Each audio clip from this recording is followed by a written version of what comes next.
সংস্কার হচ্ছে আমরা যে পায়খানায় যাই, শৌচ না করে ফিরি না। এই যে শৌচ না করে ফিরি না, এটাই হচ্ছে সংস্কার। যে এটাকে ভুলতে হয় না, এটাকে ভাবতে হয় না, সহজে করতে পারি, যেটাকে নিয়ে ভাবার দরকার হয় না, সেটাই সংস্কার। ঠাকুরের আচরণ যেই আমার সংস্কারে এলো, তখন আমার চলাটা পূর্ণত্বের দিকে গেল। তখন লোকে বলবে তোমাকে দেখেই মনে হয় ঠাকুরের মানুষ। আর যদিও বোকা হয় তাহলে জিজ্ঞেস করলে বলবো যে আমাকে দেখে বোঝো আমার ঠাকুর কেমন, আমাকে দেখে বোঝো আমার ঠাকুর কেমন। এই হচ্ছে কথা। এটাই শেষ? মোটেই না। এখানে প্রথম সূত্রপাত যে আমরা ঠাকুরকে প্রকাশ করলেই শুধু হলো না, এবার ভগবানকে জিজ্ঞেস করছে নারদ, ভগবান তুমি থাকো কোথায়? ভগবান বলছে না হং তিষ্ঠামি বৈকুণ্ঠে যোগিনাং হৃদয়ানং নাচা। আমি বৈকুণ্ঠে থাকি না, যোগীদের হৃদয়ে থাকি না, আমি থাকি সেথায় যেখানে আমার ভক্তরা আমার গুণ কীর্তন করে। এই কথা শুনে নারদ বলছেন যে তুমি তাহলে যোগীদের হৃদয় থাকো না, ভক্তদের হৃদয় থাকো না, বৈকুণ্ঠে থাকো না, কেবল ভক্তরা তোমার গুণ কীর্তন করলে তুমি প্রকাশিত হও? ভগবান বলছে হ্যাঁ। ওই যে সবজিওয়ালার সাথে আমি সবজি নিই, ঠাকুরের কথা যখন বললাম ঠাকুর ছিলেন, অটোওয়ালা, টাঙাওয়ালা, কর্মক্ষেত্রে, পাওনাদারের কাছে যেখানে গেছি আমি বীরের মতো তার কথা পরিবেশন করেছি সমাজে। এই যখন যখন যাজন করেছি, যখন যখন কথা পরিবেশন করেছি আমার ঠাকুরের, তখন তখন এই পরিবেশনের মধ্যে দিয়ে আমার ঠাকুর প্রকাশিত হয়েছেন। আর ঠাকুর এসে উপস্থিত ছিলেন, কেননা ঠাকুরের সঙ্গে থাকাই সৎসঙ্গ, ঠাকুরের সঙ্গে থাকাই স্বর্গ, সৎসঙ্গে স্বর্গবাস। তাই যাজনই সৎসঙ্গ, যাজনই স্বর্গ। এটাই হচ্ছে কথা। এই যে যাজন করি, এটা কি ঠাকুরের জন্য করি? মোটেই না। এই যে যাজন করি সৎসঙ্গের জন্য করি? মোটেই না। আমি করি আমার জন্য। কারণ আমি যখন আমার বাবা মা ভাই বোন জগাই বাঁধাই কারোর জন্য প্রার্থনা করি, সেই প্রার্থনাকে বলা হয় সকাম প্রার্থনা। এই প্রার্থনা গৃহীত হয় না, এই প্রার্থনা ভগবান নেন না, কখনো নেবেন না, কোনো উপায় না। সেই জন্যে 100টার মধ্যে 3-4টে পূরণ হয় মাত্র, তাও দল ছুট হয়ে। কিন্তু আমি যখন ওই দাদার জন্য করি, ওই মায়ের জন্য করি, ওই বোনের জন্য করি, ওই ভাইয়ের জন্য করি, এদের কারোর সাথে আমার স্বার্থ সম্বন্ধ নেই, তখন এই প্রার্থনা ভগবান গ্রহণ করেন। এই প্রার্থনাকে বলে নিষ্কাম প্রার্থনা। নিষ্কাম প্রার্থনা ভগবান গ্রহণ করেন। আমি কর্ম করব, ফলের আশা করব না। আর ওই যাজন করে যে বন্ধু জুটিয়েছিলাম সমাজে, এদের প্রার্থনায় আমার তখন পূরণ হয়ে যাবে মনোবাঞ্ছা। তো 100খানার মধ্যে 100খানা প্রার্থনাই আমার পূরণ হয়ে যাবে। 100টাতে 100টা, 4-5টার গল্প করছি না। মন প্রাণ দিয়ে কর্ম করেন, ফলের আশা করবেন না।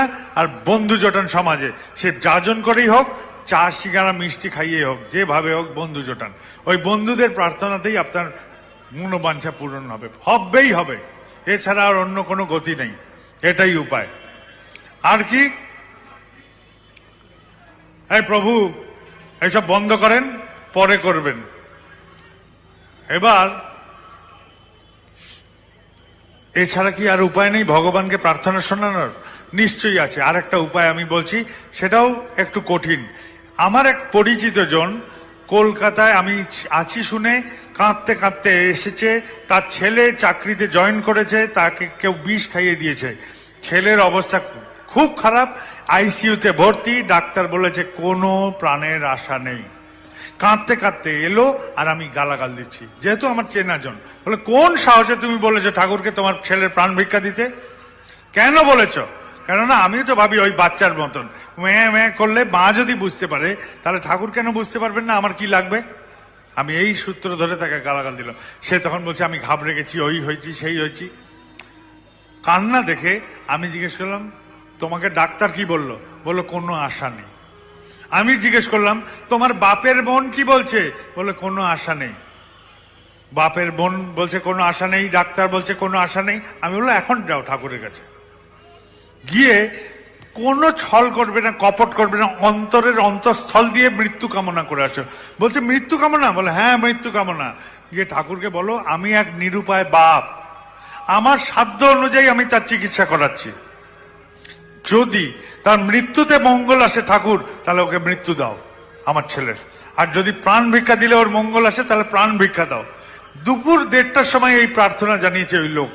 আর সন্ধ্যেবেলায় ডাক্তার বলেছে আশা নেই, বাপের মন বলছে আশা নেই। সেই ছেলে উঠে বসে বলছে মা খেতে দাও, খিদে পেয়েছে। আমার সামনে দেখা, আমার চাক্ষুষ করা। বহু যুগ আগে কোনো এক সভায় দ্রৌপদীকে নাকি বস্ত্র হরণ করছে, দুই হাতে আঁকড়ে ধরে নিজেকে রক্ষা করছে সেই অবলা নারী। উপায় নেই যখন শেষে এক হাতে আঁচল ধরে এক হাত তুলে বলে, মধুসূদন রক্ষা করো। কে মধুসূদন? তোর কথাই শুনবো যে?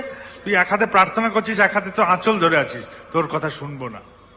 শুনলেন না ভগবান, শয়তান আরো জোরে টানছে, এবার কাপড় ছিঁড়বে বা কাপড় খুলে যাবে।